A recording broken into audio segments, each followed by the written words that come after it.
Instagram open చేస్తే చాలు ఒకటే ఆడియో, ఒకటే ట్రోల్స్. ఎవరు చూసినా ఆలేఖ్య చిట్టి పికిల్స్ గురించే మాట్లాడుకుంటున్నారు. సోషల్ మీడియాలో పచ్చళ్ళ బిజినెస్ చేస్తూ పాపులర్ అయిన ఈ అక్క చెల్లెళ్ళు సోషల్ మీడియాలో రీల్స్ చేసి ఫాలోవర్స్ ను పెంచుకున్నారు. అయితే ఇంత రేట్లు ఎందుకు అని అడిగినందుకు కస్టమర్స్ ను నోటికొచ్చిన బూతులు తిట్టడం, ఇష్టం వచ్చినట్లు వాగడంతో ఈ అక్క చెల్లెళ్లపై నెటిజన్స్ ఓ రేంజ్ లో ఫైర్ అయ్యారు. చాలా మంది ఈ చిట్టి పికిల్ సిస్టర్స్ ను ట్రోల్ చేశారు. దాంతో వీళ్ళ బిజినెస్ క్లోజ్ కూడా అయింది.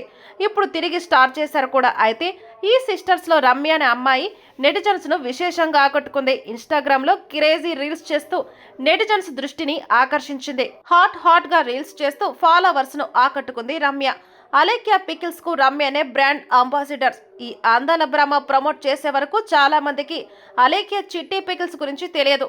సోషల్ మీడియాలో తన రీల్స్ తో షేక్ చేస్తున్న రమ్య తాజాగా ఓ మూవీ ఈవెంట్ లో మెరిసింది. దాంతో అందరూ మరోసారి ఈ భామను సోషల్ మీడియాలో వైరల్ చేస్తున్నారు. గతంలో రమ్య మాట్లాడుతూ తాను సినిమాల్లో చేశానని చెప్పింది. ఇప్పుడు ఏకంగా ఓ ఈవెంట్ లో కనిపించింది.